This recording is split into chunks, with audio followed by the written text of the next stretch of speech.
Hi everyone. A question about narcissism today. Brilliant topic.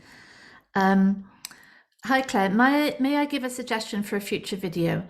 Could you speak about how to deal with narcissists based on the non-dual understanding? Yeah, I struggle massively with this due to my childhood trauma. Thank you.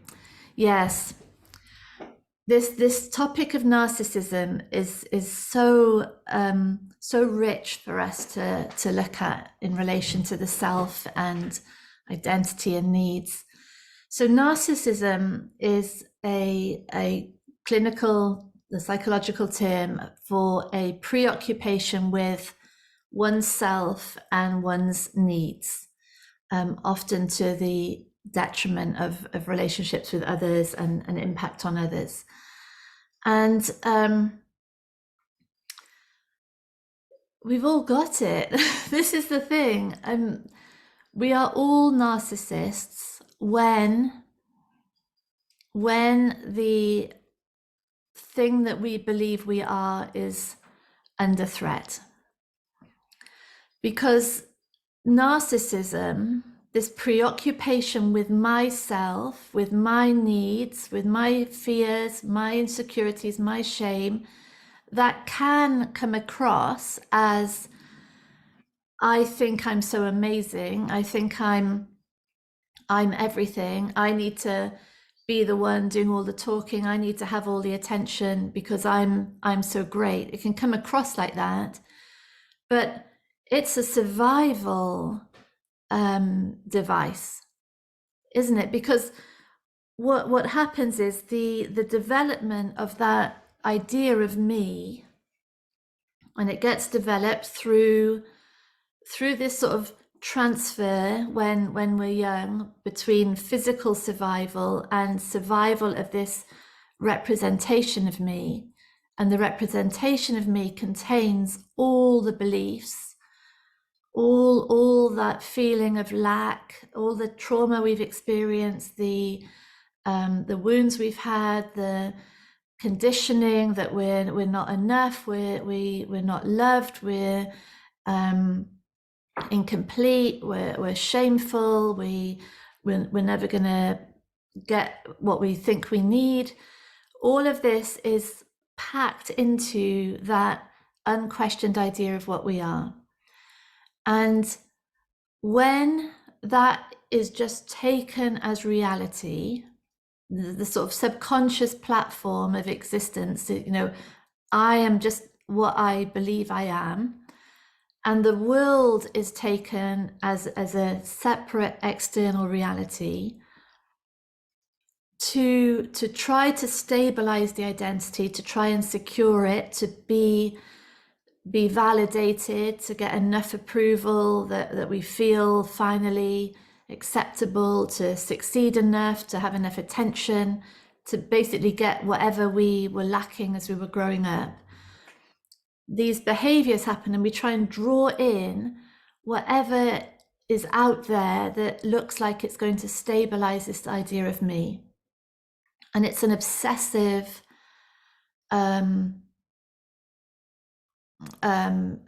way of living. It's an obsessive existence. And at the center of the obsession is me. And what happens is that all relationships, all interaction with whatever's going on out there is happening through this lens of make me feel okay, make me feel enough, make me secure, make me peaceful, make me feel like I'm home, make me feel whole again. And but the outcome, of course, as we see in our own lives, is that obsession with pulling in what we think we need is basically using people as a prop. We're not relating to them really. And I look at this in my book, It's Not You and It's Not Me, when I did exactly this with someone. We're not relating to them. They are a prop in our attempt to find wholeness. So what we want from them is their attention, their regard, their favoring of us over other people, their compliments, their attraction. We want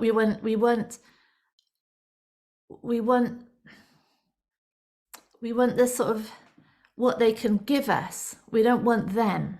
We want how they make us feel. We don't want them. We can't. And it sounds so selfish, doesn't it? It sounds so, well, it is egotistic, but the ego is so fragile and it's made of trauma. So it's so innocent, this. It's a play out of trauma. It's a play out of old wounds that have never been healed, which have just been continually built on throughout our lives as we attempt to sort of fill the gaps that they create. Unfulfillable gaps, unfulfillable quest that we're on to find wholeness in separation. So that's narcissism. And we all have it when a layer of the conditioning, the trauma conditioning within us is playing out, and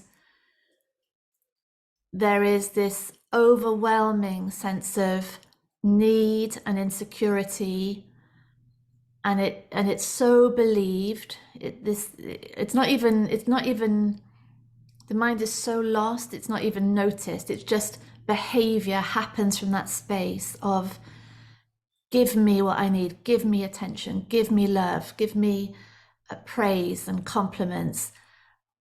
It's just acting out, isn't it?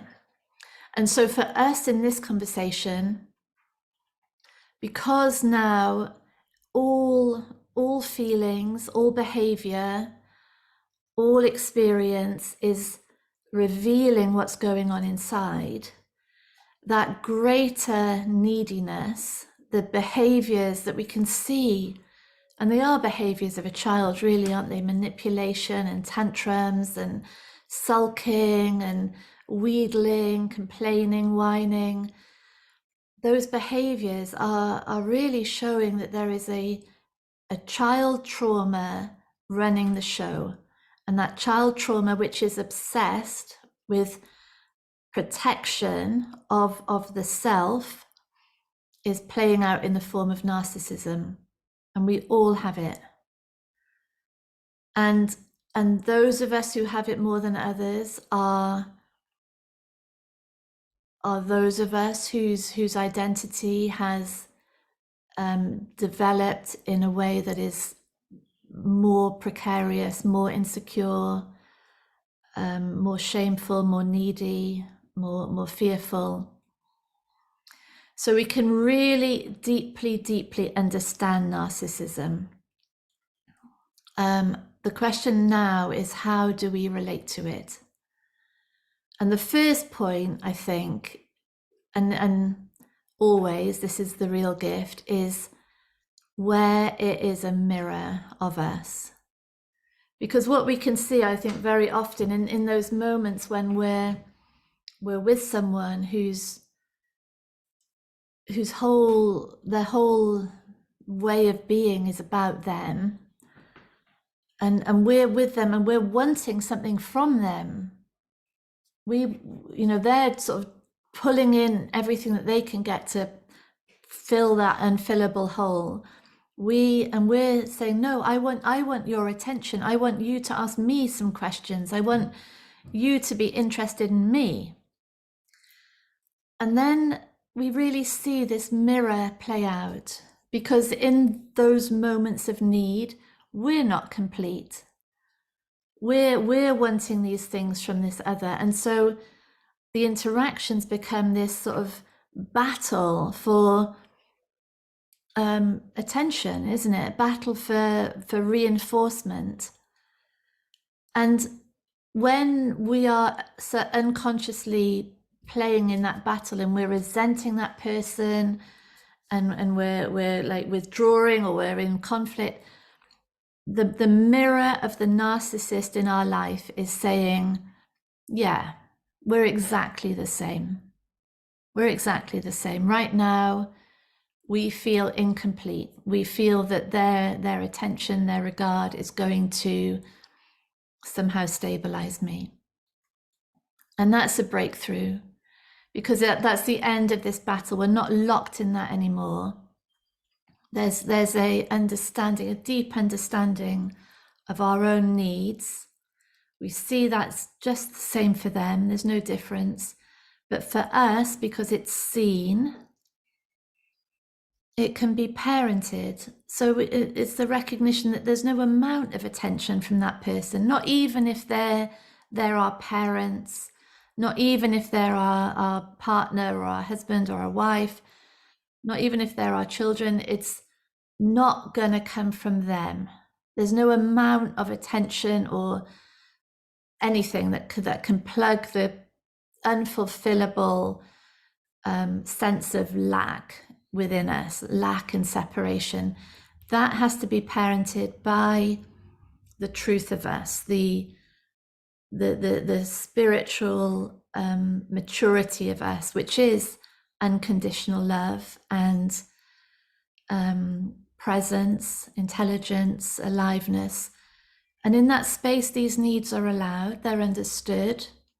It's recognized they'll never be fulfilled from something out there. They can only be seen. And in the seeing,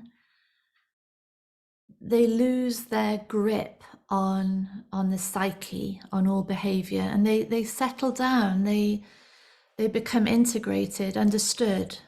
They're not anymore like an open wound that has to be continually attended to. They're just a recognition of what's gone on in our lives, of the effect that's had on the conditioning.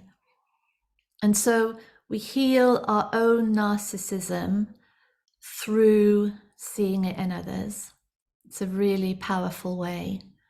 And now we've exited that fight for attention. And the irony is that now that we've exited it, and now there's not that clanging, jangling need. We can just say, we've spent this whole evening talking about you. It doesn't feel like a very even conversation right now. We can really say that. It might be that we don't mind spending a whole evening talking about them anymore, or it might be that we do, and it might be that the things we say change, the way we spend our time changes, perhaps, because we're not hooked into that need anymore. Change has to come from us. We can't, from a position of narcissism ourselves, stop someone else being a narcissist. We can heal it within ourselves, and then we speak from deep compassion, deep understanding, about how we would like the relationship to be. Yeah, it's really powerful. Narcissism is a brilliant topic. We really selfing is narcissism. And we start to realize how much that insecurity of identity cuts off access to actual reality, to the actual form of things, the actual people in front of us, and it's to be healed within us. That's the only place to begin. Yeah. So this is So thank you for the question, and I really understand it, and I understand. I struggle massively with this due to my childhood trauma. This is the way that childhood trauma is healed and reconciled, integrated within you. Yeah. So it's not out there. It's nothing to do with out there. It's in here. Yeah. So much love to you, darling. Bye.